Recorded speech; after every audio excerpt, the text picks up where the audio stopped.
Hi guys, good morning. Welcome to Trading Hour. I'm Reema Tendulkar. With me is Prashant Nair. Hi Prashant, we've been talking for the last so many days about this spectacular rally that we're in the midst of over the last 2 days. And even today, pull up the intraday chart. The first dip was bought into, then we had another dip closer to 11 o'clock. And we're off from that low as well. So right now we're down about 0.15%, and that's not significant given the context of the up move, given the extent of rally that we've seen over the last 2 months. And this morning, Asia too is a bit subdued in trade. The Nikkei, Hang Seng, the Taiwanese markets, all of them are under pressure. Just want to put some stats on the table. The June low was on 17th of June. That was a figure of 15,183. From that level, exactly 2 months ago, because the low in June was on the 17th of that month, and now we're on 18th of August, we've recovered close to about 18%.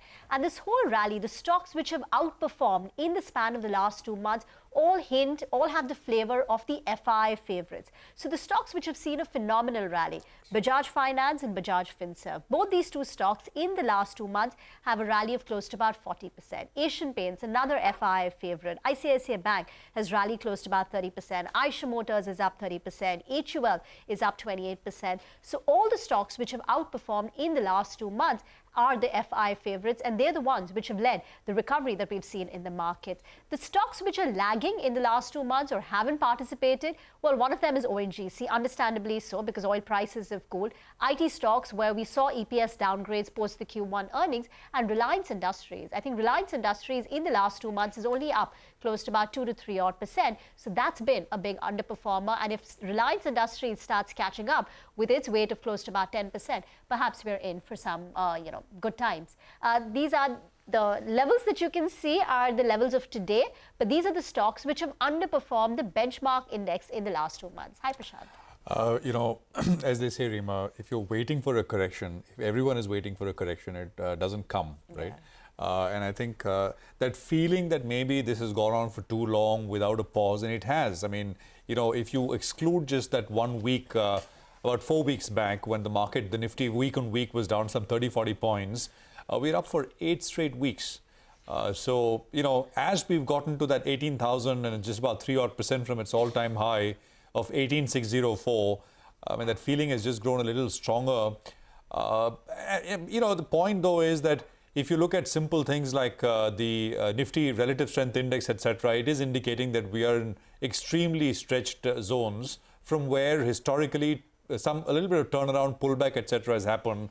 But for now, I mean, the market is in no mood to oblige. Flow figures today also will be important and interesting, actually, more than important. FIs have turned buyers and consistent buyers. Compared to what they've sold, and I put the stat out yesterday, in 9 months between October and June of October 2021 and June in 2022, FI sold $33 billion. In the last 45 days, I mean, it's not working days, but for 1.5 months or so, they've bought back about $3.5 billion. And the market's gotten to 3% away from its all-time highs. Of course, I mean, you got to look a little deeper because, banking, financial services, and IT is what they own most, and those indices are nowhere close to being near previous all-time highs like the Nifty is. But in any case, it's quite remarkable what has gone on. So almost where we started actually this morning at 17,913. Yesterday's high in the last 30 minutes was 17,965. So it'll be interesting this weekly expiry day, how things progress. And it's also interesting to see the way markets are lapping up large deals. Like the KKR Max Healthcare was a 9,000 crore deal, and the stock that day closed at a premium. It was up 6-7% thereabout. So not only did it absorb 9,000 crore of a supply, it managed to move up from those levels. Today as well, the big Blackstone Sona BLW deal, 17% is what changed hands. The stock is down 3%, but Ps are able to exit given the abundant liquidity that we're currently in and the elevated levels, and perhaps we're going to see a lot more of this. But again, more of all this on the show on Trading Hour. Let's quickly tell you all what we've lined up for you on the show today. Okay, so first up, we will be joined by Rohit Srivastava. The indices are currently in the red. It's been a choppy session so far. Defensives under pressure. The way forward with Rohit Srivastava of IndiaCharts.com and Amit Khurana of Daulat Capital Market. Okay, we'll have Anurag Soni, Chief Financial Officer and Director of Sangam India, to discuss their quarterly numbers in a bit from now. Sona BLW is losing today after a block trade. A little over 10 crore shares worth 5,200 crores changed hands. Details lined up on the show. Okay, a sell-off in U.S. pharma stocks after the ranitidine dispute settlement and pricing pressure concerns weighing on Indian peers. Dr. Reddy's is the top Nifty loser. Cipla and Sun are also slipping. More details lined up in a bit from now. Wipro in focus. Money Control reports that tech heavyweight has held back variable pay for mid and senior level employees for the first quarter. Later on the show, we'll tell you what this means for the IT major and large cap peers. All this and much more in the next 60 minutes.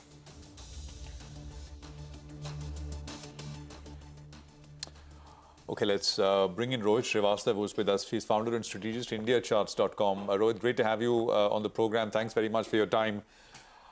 So we are on the cusp of 18,000, just there, almost there.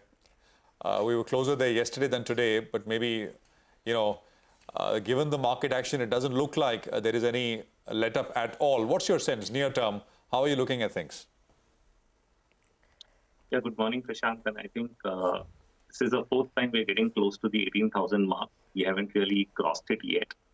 And the only thing I can add over here is that we need to decide what are we going to play this market on. Are we going to play it on the basis of the earnings cycle? Are we going to play it on the basis of macro? Or are we going to play it on the basis of sentiment? So the first one is the odd guy out, because if we actually look at it, the Indian market, we do have a mixed bag over there. But when we actually move on to looking at other markets, especially the US market, then what we do end up seeing is a much weaker earnings scenario over the next 2 quarters unless something changes. Now that's one. The macro scenario, nothing has really changed versus where we were, say, 6 to 8 months ago in terms of the dollar still rising, bond yields still elevated, and the rate hiking cycle not yet over. And then that leaves us just to play on sentiment. And sentiment means that you look at when investors at large have turned excessively bearish, which was the situation at 15,200. And then now you do have some change in that. A lot of people have started to say the low is in place, positive news flows coming in, and somewhere that culminates in markets peaking. We've seen that happen 2-3 times before. The question is, will it happen all over again? We do have the setup for it to happen. You just need to watch and see what the market does when it starts to pull back from here. The fourth one is momentum, though. I'm surprised you didn't say that, Rohit. I mean, so if you just follow momentum, that is headed higher. Things are headed higher. No, so we do like to look at not a single factor, but why I said sentiment is because the momentum follows the sentiment. Momentum can change. If I just look at my momentum indicator, it's actually flatlining. So if you see the last 6-7 days of trade, it's not like the market is going up vertically. It's actually going up very slowly. You get these doji patterns, which means that the open to close is small. You're not getting 300-point days, but you're getting 50-point days on the upside. It's just that you're not coming down, and so it feels like everything is moving. But really speaking, if you just look at rate of change, which is what momentum is, then you'll actually see that this market is slowing down at the top end. Rohit, all this makes investing, trading very tricky, right?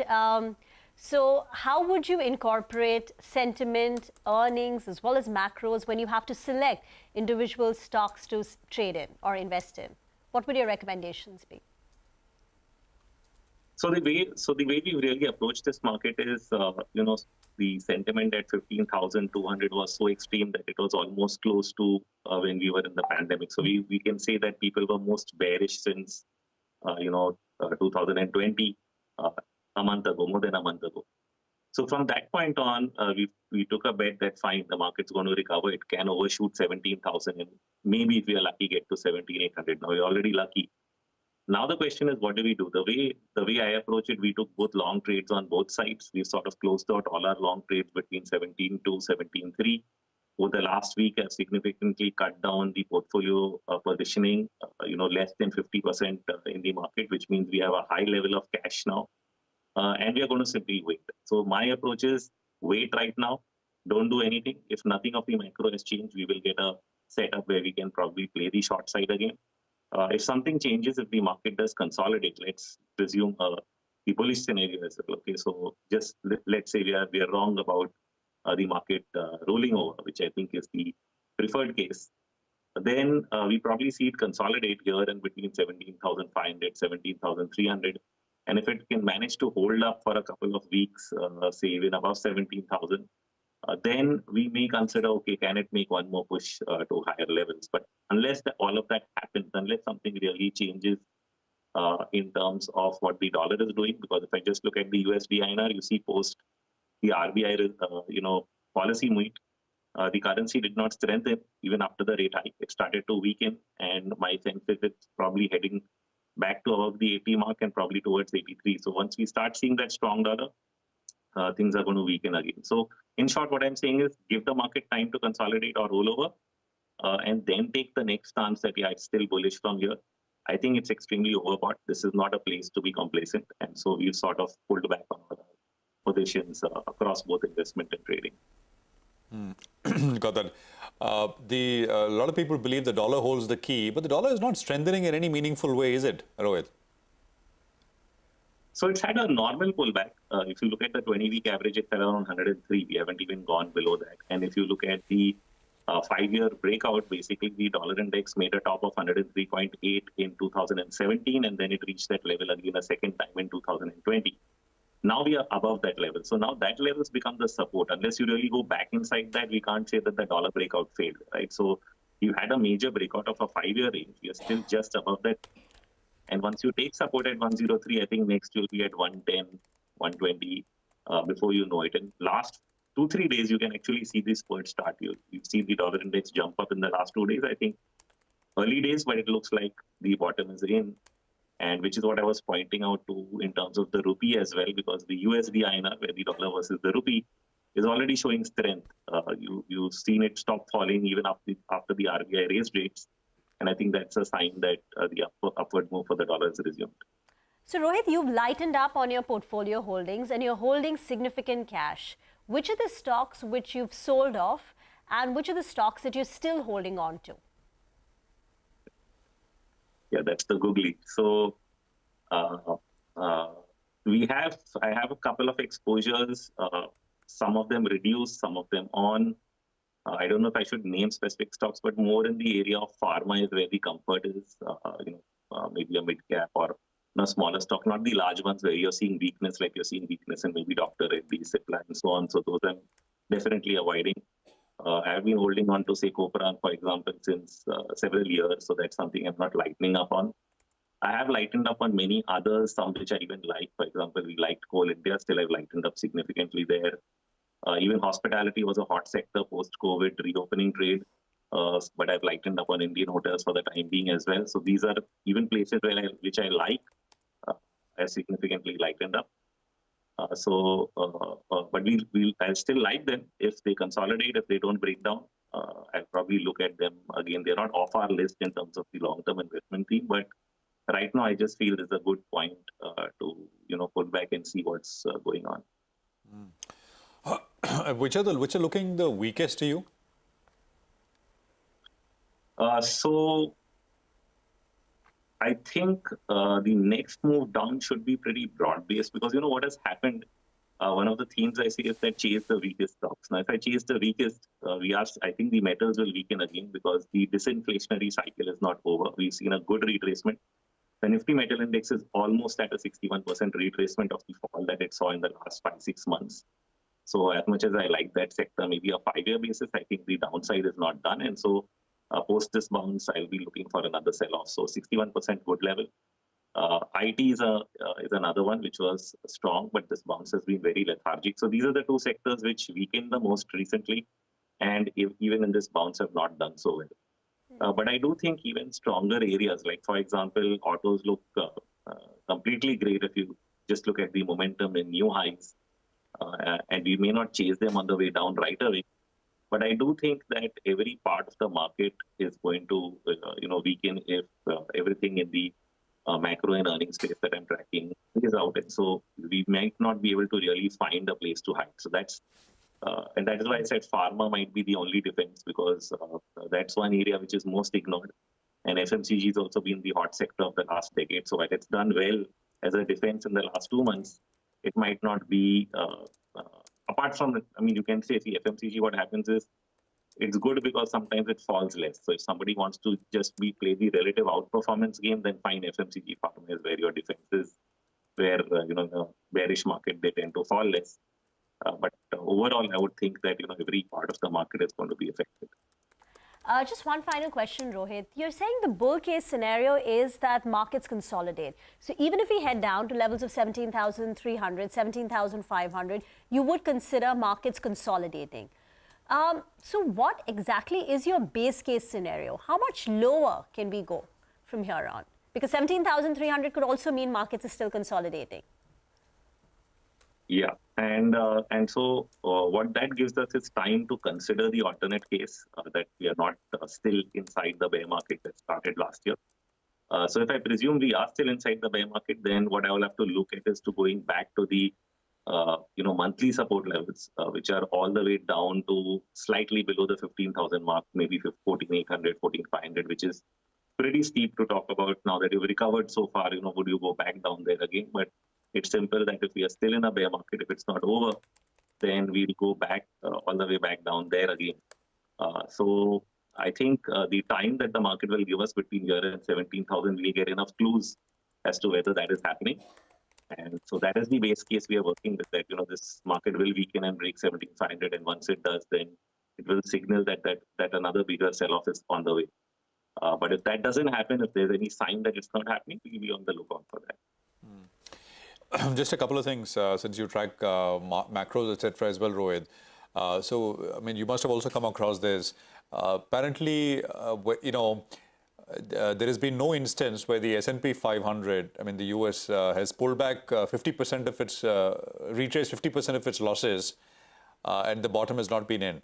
That is one. We had Mark Matthews, with us in the morning as a guest, and he said, in June, you had about just 10% of the S&P 500 constituents above the 200-day moving averages. That number is 90% now, and that's a pretty strong indicator that the bottom is in, and we seem to be out of the woods. He wrapped up his comments by saying that maybe we are in a Goldilocks scenario. We just don't know it yet, which is that inflation will become a little benign, and growth will not suffer that much, and monetary policy will not also become restrictive. Is all of that possible, Rohit? Your view?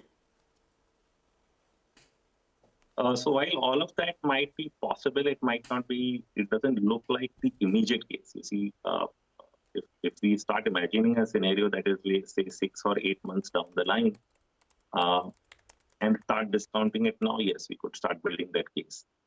Inflation data is going to, definitely slow down, but not at the pace that we want. And as long as it's slowing down bit by bit, like it's gone from 9 to 8.5, now it'll go back to 8, then it'll go to 7.7. In the meantime, you'll still have the Fed hiking. So it's not that the interest rate pressures are going to go or the dollar pressure is going to go. Now, what we can say, okay, will the market really go back to the lows? Will the S&P retest its lows? Okay, it'll just pull back a bit because it's already discounting the next turn that is coming after that slowdown. It's a fair argument, which also means that we are not seeing immediate runaway. There's going to be a pause in between, and that could also mean in terms of pulling back a retracement on the way down. Now, in terms of the other data point, I'll just clarify. I'm not sure, because people, what they do is they do a lot of quantitative math and say, okay, if the market's recovered 50%, but when we use a technical retracement, every bear market rally in the US, whether you take 2008 and you take the first sell-off and then you take the first bounce, and then same you go to 2000 and you go to Y2K, first sell-off and first bounce, both the retracements are 50 to 61%. Okay, right now we haven't barely crossed 50% on the S&P, and the Nasdaq has not even touched the 50% mark in terms of retracement if we take a proper technical retracement on the chart. So usually, somewhere between 50 and 61 is seen, and then the market rolls over. This is what happened in 2000. This is what happened in 2008. And we are not above those levels. So I'm not sure what data point these people are using to say that, market's gone up more than 50% and the worst is over. And the other data point which you're saying, stocks above being above 200 DMA, I tried applying that to our market between 2018 and 2020, and every time the market was topping out, there were around 90 to 92% stocks. In fact, I think we discussed it that time also, and we were running that data a couple of times, I think, on the channel, how many stocks are above the 200 and below the 200. So when you're in an up-down market, what tends to happen is you'll find that when you cross 90% of stocks above the 200 DMA, it's actually the market stopping out. And then again, when that ratio will drop to sub 20%, it's actually bottoming out. So which is why right in the beginning, I said, are you going to look at this market from a sentiment point of view? So when you use these extreme data points to be contrarian, when everything's up, you'll be bearish, and whenever everything's down, you'll be bullish. Or are you going to take the stance that, earnings growth is good enough and now we should ignore this data? Because there's a time in the market when one thing works, there's a time in the market when another thing works. So right now, for the last few months, in fact, since October of last year, taking the contrarian position against data has actually worked, and which is where we are getting to now. And so that's unless that changes, it might be the time now to actually be more negative than positive on the markets. Rohit, thank you very much for joining in. Great conversation, and always good to get the other perspective, right? We have so many people who are saying that, it's time to stay bullish on the markets, but it's good to get the other side in. And how you read the data. Yeah, no, absolutely. Rima, the other thing is that it depends on what you're doing, right? Are you investing? Are you trading? I mean, that's a basic fundamental point. So it's not one size fit all conversation. Neither are the types of market participants out there. So Rohit, of course, is you'll approach things differently when you think about, from those two different perspectives, as it should be. But as you said, interesting conversation with Rohit as always. Brings you things to think about, which is always necessary. 17,890 on the Nifty. We're down 50 points now. So after being absolutely flat day on day, this is the second or the third leg down, which also means that the market's been bought back those many times now. So we'll see. Take a quick break here. The first of the show, we are back with what's buzzing. Spotlight is now on commodities. My colleague Manisha is here, and she's going to be telling us about crude oil prices. Manisha?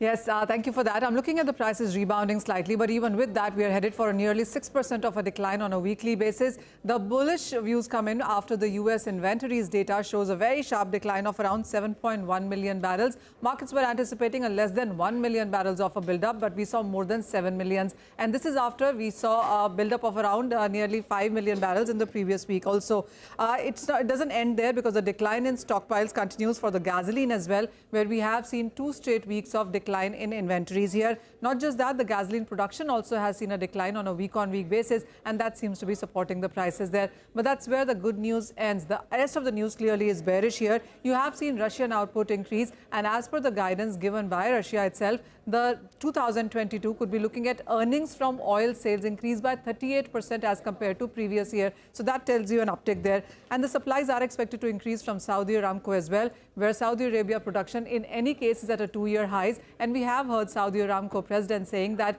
they can increase to a maximum capacity of 12 million barrels per day if the need be. The UK inflation numbers at 10.1% for the month of July are the highest yet again in 40 years. That continues to weigh onto the prices. So does the fact that the Chinese refining on a daily basis is at the lowest since 2020 at around 12.3 million barrels per day. So the Chinese demand also continues to be on the weaker side. Higher supplies, higher inventories, weak demand is the reason that you have the crude prices still holding around those $90 per barrel marks. Okay, Manisha, thank you very much for that. Let's turn our attention to the first corporate on our show. That's Sangam India. That's in focus on the back of the recent expansion plans in the Q1 performance. Anurag Soni, the CFO and director of Sangam India, now joins us on the show now. Anurag, morning. This is Rima here. Just taking a look at your Q1 numbers, exports have seen a drop. Could you tell us how exports have been and the reason for the decline? And do you expect it to persist? Hi, a very good morning, and thank you for having me on the show, Rima.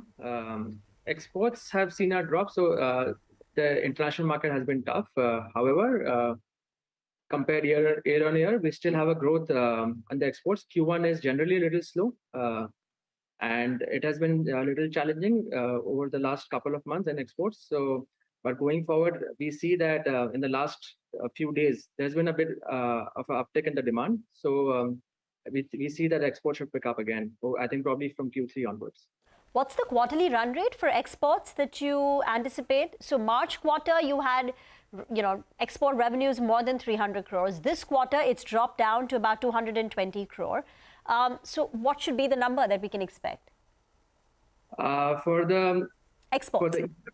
For the year exports, we can say that I think we should be touching about 1,200 crores for the year. Q3 and Q4 numbers are generally higher. So even when we see last year, the numbers have gone up substantially over the Q3, Q4. Over a 950 crore yearly number last year, I think we expect about 20% growth in the current year. Okay, so 20% export growth for FY23, aided by a big pickup in Q3 as well as Q4. Can you talk a little bit about cotton prices? Where are they right now? And they appear to be on the higher side. So how will it impact your margins? So cotton prices have fallen a lot over the last couple of months, and in the last 10 days again they are on the rise. It has been a challenge. The inflationary pressure has been there on the cotton. Having said that, as I said earlier, that we see a demand uptick over the last few days. So hopefully, I think the worst is behind us. And at the company, the leadership of Sangam is actually in the synthetic segment, where we are seeing a very good demand, and the synthetic business is doing very well, and that's where the numbers for the financial performance is being supported by the synthetic business. And what about raw materials there? What's happening on that side of the business? Raw materials in the synthetic business are pretty stable. The crude prices are a little volatile, but having said that, we still there's not a big movement in the polyester prices. So the raw material prices are pretty stable there. So the margins in the synthetic business are pretty good. So what is the? Could you just give us a little bit of idea about the business itself? What's the revenue split? What's the profit split from different segments? So about 50% of the business comes from the yarn segment, out of which about 70% comes from the synthetic side and 30% comes from the cotton side. And then the balance 50% is coming from the fabric business, fabric and garments. So fabric is again divided between denim and synthetic fabric, so which is about 50-50 ratio between the two. And what is the share of exports on all of this? So exports generally vary between 35 to 40% of our total business. So last year we were up at about almost 38% number. Anurag, a viewer has sent this question in, so I'm going to put this to you. He says that you've issued ESOPs and sweat equity shares substantial to promoters, to yourself, which the promoter holding over the last couple of years has gone up quite a bit. It used to be under 50%, now it's about 60% or so. Could you just talk to our viewers? I mean, what exactly has happened? What is the intention? Right. So the intention is actually, so we've had the company's announced the ESOP and a sweat equity plan for key employees in the company, out of which a few happen to be related to the promoters. So it is not really directly to the promoters that have been issued. So ESOPs and sweat equity have been, the plan has been announced by the company. It is actually keeping in mind the future growth prospects, and we feel that it is important for everyone to be a part of the future growth story of the company. So that's the reason why we have done it. Cleared the shareholder, this has got the shareholder approval? Yeah, it's got a shareholder. It's approval, yeah. Okay. All right, got it. Thanks very much, Anurag. Appreciate you joining in with that. And thank you very much for taking out the time. I mean, I think the stock was up yesterday. It's up again today. I mean, volumes, of course, are pretty low. 312 on the stock price at this point in time. We'll take a quick commercial break, I think. Yeah, let's do that. We are back. More on markets when we return. I think now the Nifty is pretty much the lowest point in the day. Yeah, we should be. So the low today is 17,863 and we're at 17,869. So yeah, I mean, pretty much at the low point.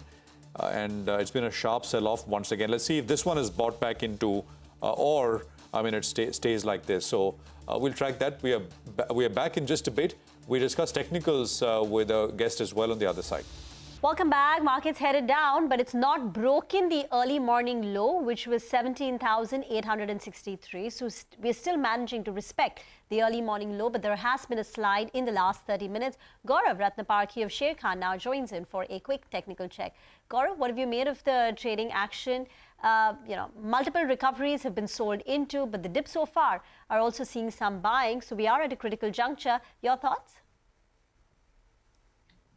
Yeah, that's right. I think buy on dips is a strategy from short-term trading perspective. Basically, in terms of Fibonacci retracement, in the last week, Nifty had surpassed 61.8% retracement of its entire decline from October last year till June this year. And we are currently trading near 78.6% retracement mark, which is around 17,900. So Nifty is witnessing brief consolidation near this 78.6% retracement mark. Also in this week itself, we had surpassed a falling trend line drawn from the October highs. So brief consolidation above this trend line is very much likely. After that, we can witness next move on the upside. So this brief consolidation should be used as a buying opportunity. For those who are sitting on the sideline, I think a dip towards 17,800 will be a fresh buying opportunity with stop loss of 17,700, and on the higher side, 18,000, 18,100 will be the target area to watch out for. And for those who have been riding this trend, they can use trailing stop mechanism. Basically, they can keep riding the trend and keep raising the reversal to higher levels. And at this point of time, they can trail their stop loss to 17,700 and hold on to their long position. Any stocks? Yeah, so I have picked up two long side ideas. First one is BHEL. Basically, this stock has given a fresh breakout in today's session. It has surpassed its 200 DMA and is comfortably trading in the higher territory. Even the volumes in the initial hour are quite encouraging. In terms of fresh move, we can see this going to levels of around 60, 62, and stop loss can be placed at around 55.30. And the next one is Crompton. This stock basically was underperforming for last 1 month or so. But during the period, it was forming a triangular pattern for itself and is now gearing up for a breakout on the upside. And despite of the consolidation, the weekly momentum indicator maintained this bullish mode, and the daily momentum indicator, in fact, has nicely done a correction cycle and is starting a new cycle on the upside from equilibrium line. So although the breakout is not yet happened, it looks on the cards. So I have a fresh long position in Crompton with stop loss of 386, and on the higher side, 430 will be the target to watch out for. Thank you very much, Gaurav, for joining in. Get into a break. Up next, we'll discuss market fundamentals. Amit Khurana of Daulat Capital joins in next. Okay, well, the market's down about 60 points or so at 17,882. Amit Khurana of Daulat Capital Market is joining us to take some questions on markets from here. Amit, great to have you on the program. Thanks very much. How are you reading the market? I mean, the price is, if you just go by the price, momentum has been pretty one way. And today, it's seeming a little down, although twice over so far and only half the session is behind us. 2 dips have been bought. Do you think that will be sort of the defining way market behaves, which is dips will continue to be bought? Or are you expecting a little bit of a turn here? We had Rohit Srivastav earlier, who's expecting the latter, which is the market rolls over from here. He says it's too overstretched. Thank you, Prashant. I think that's really the question we've been trying to ask ourselves, and in our conversation with the client.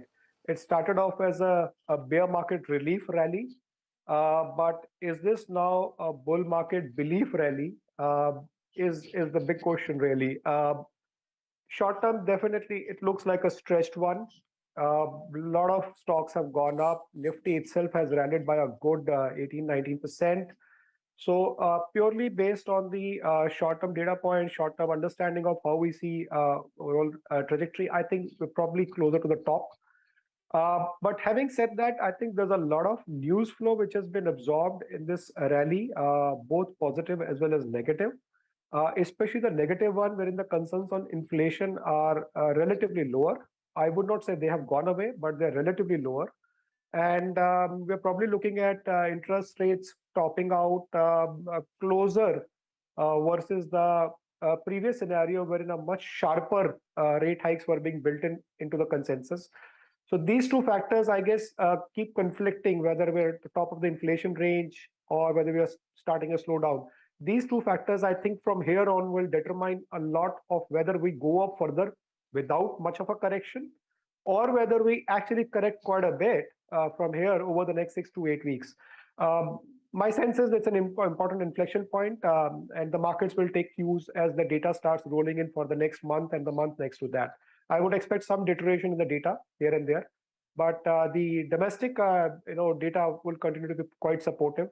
So ballpark, important inflection point. It could go either ways, but at this stage, I am playing a bit of a caution here. So when you say you're playing a bit of a caution, waiting for the inflection point, which could be on either side, what is the approach? Are you taking money off the table, or are you holding more cash? What is the way to approach this bit of caution? Well, what we're advising clients is obviously take off money on the tactical positions at least, and obviously try and raise cash and go a bit more on the names which have not performed up to the expectations till now. So, for example, we remain very bullish on pharma. We think that the overall risk-reward ratio, especially considering the valuations, the sector hasn't done much for the last 18 months. But as we get over the next 12 to 18 months of product pipeline, overall valuation spread, that looks much better position to generate some alpha. We're also bullish on the domestic consumption themes, which we believe are more structural plays rather than just tactical. So there we are backing on the durables space in particular, where we believe that the next 2 quarters will be the first festival season that we will get to see after 2 years. And remember, CY19 was not a great festival season for these companies anyways. So that remains one of our favorites. We are also backing up real estate. And the last but the highest conviction is on banks. I think structurally we are looking at a lot of levers at play in most of the banks at play. And if interest rates really do not have to go up as high as was initially apprehended, then I guess banking space will be the one which could really drive earnings at the macro level as well as for the Nifty, so to say. Okay, so that is banks, real estate, and which are the other two you said? Durables. Durables.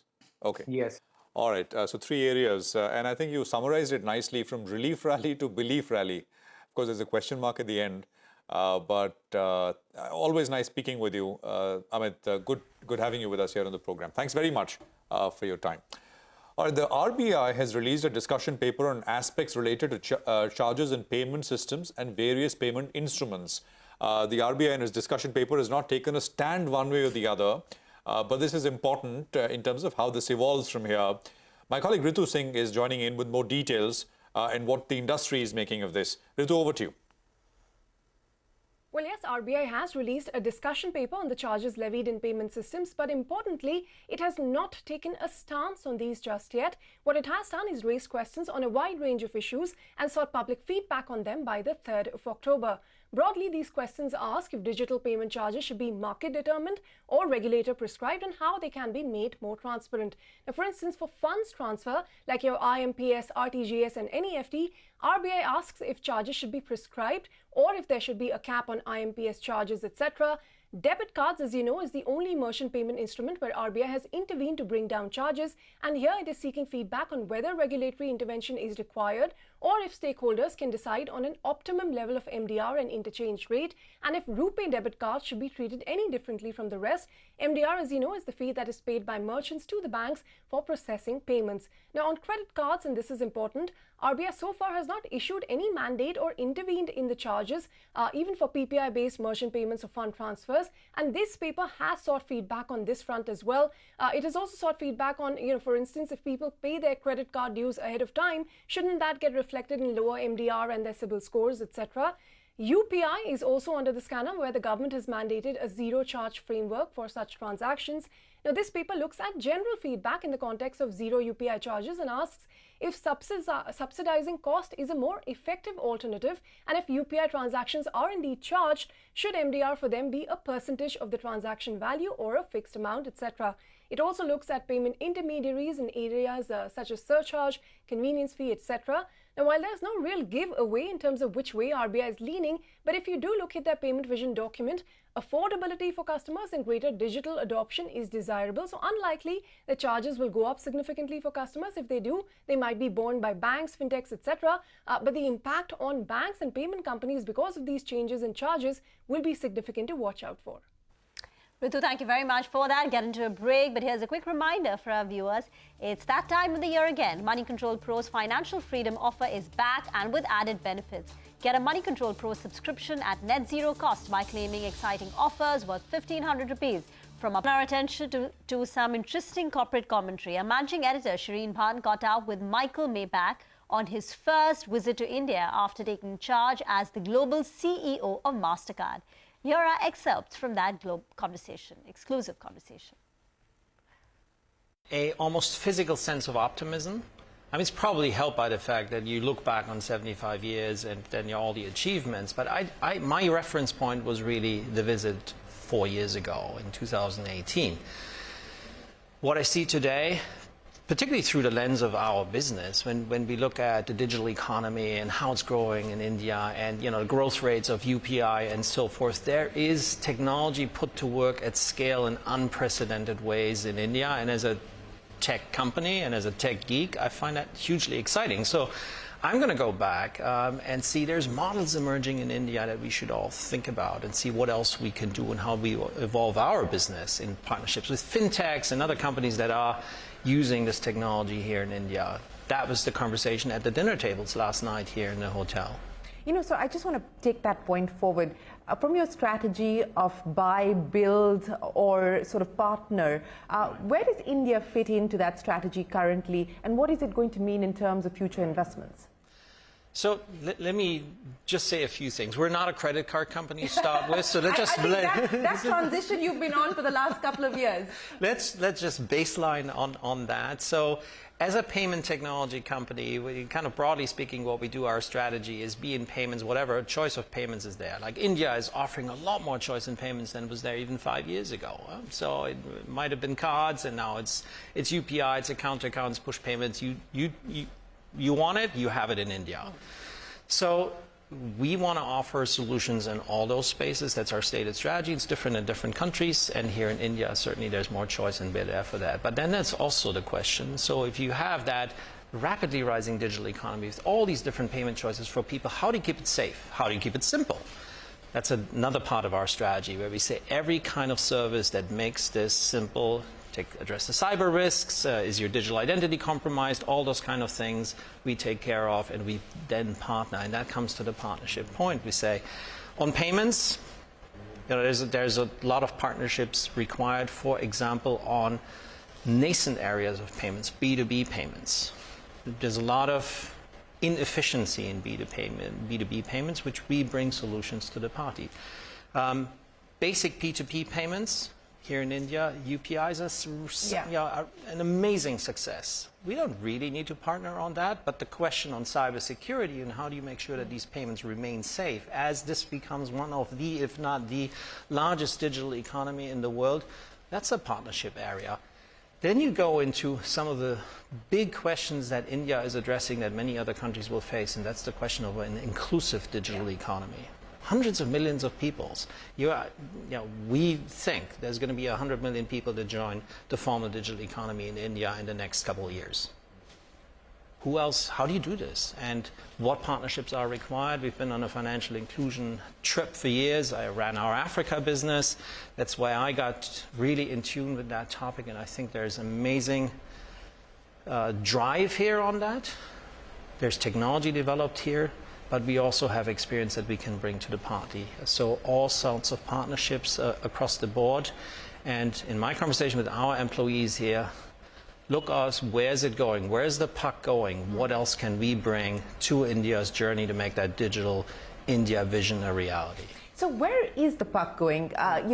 Especially in the context of financial inclusion, voice commerce, for instance. I know that this is something that you talk about and this is something that you believe in as well. What kind of innovations can we expect out of India that can possibly be exportable? I think in the end where it's going to go, pay every which way you want, whenever you want, always on the basis of it's safe and secure. So I think that's the headline. And, that turns out in many different ways. It's going to be paying in the metaverse.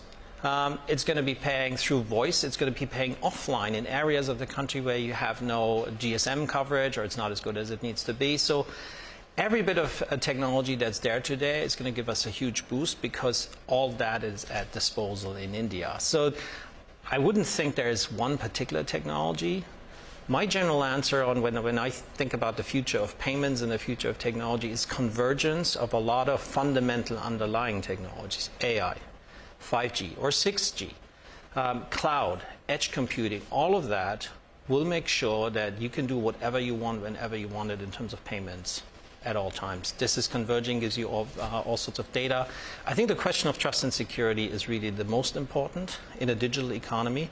Imagine that small business that is reopening the doors after COVID, and then now they have a digital business because they felt that during COVID that was a thing, and now they're going to operate in a different way than they had before, but they have not learned how to keep their business safe.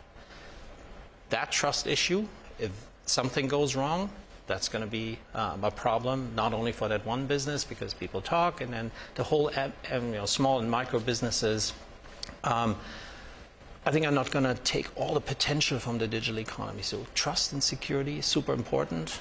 That's what we stand for, what we bring. And it was a good part of the conversations with government as well here.